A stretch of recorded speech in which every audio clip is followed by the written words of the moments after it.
حطيت له 5 سكرات. طفي النار. عم سكر الكاميرا وبتفتح. ما بعرف قديش بده يجي مقطع.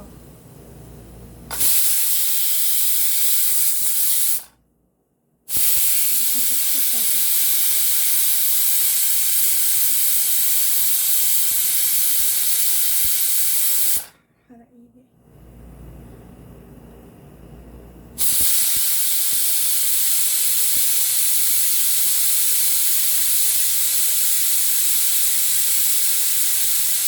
المي من 60 إلى من 50 إلى 60 مليلتر أحلى المي.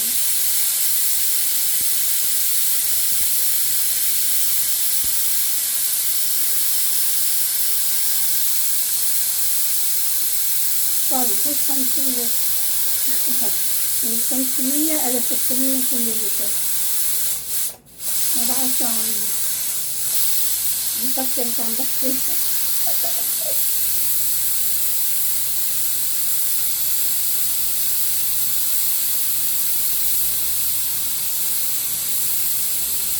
بس تطلع البخار بفتحها الطنجرة.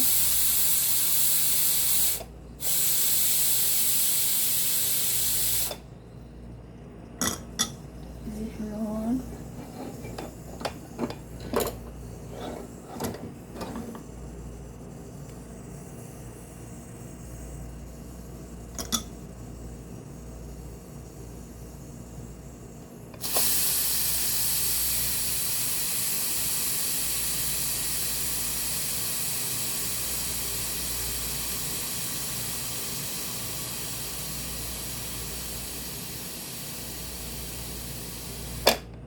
هيك بس بنشف المي.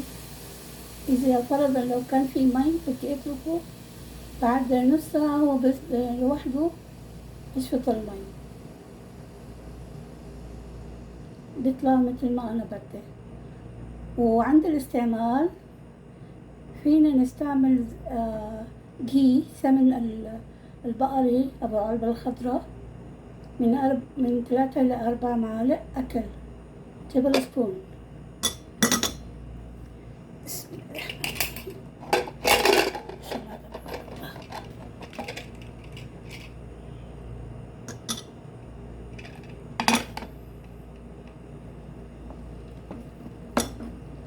هيك بشوف المي بنفسه.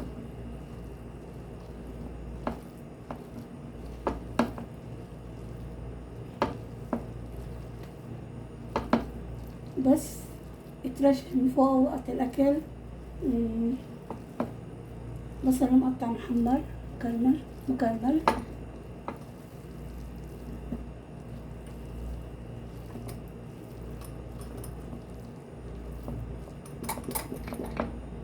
خلينا ندوق الملح.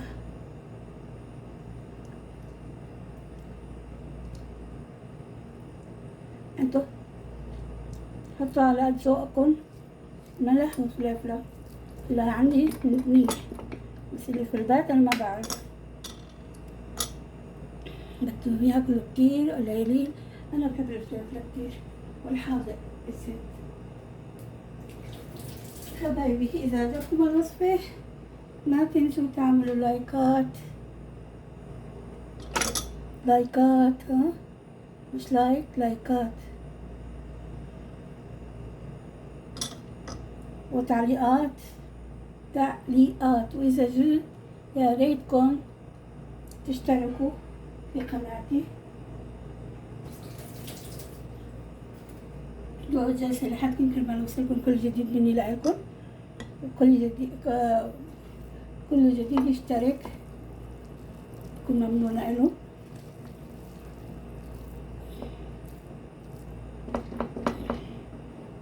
شكرا لك الأخ تبعه.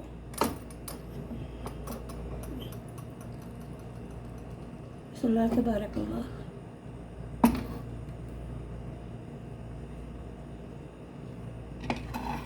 شوفكم في وصفة جديدة حبايب قلبي.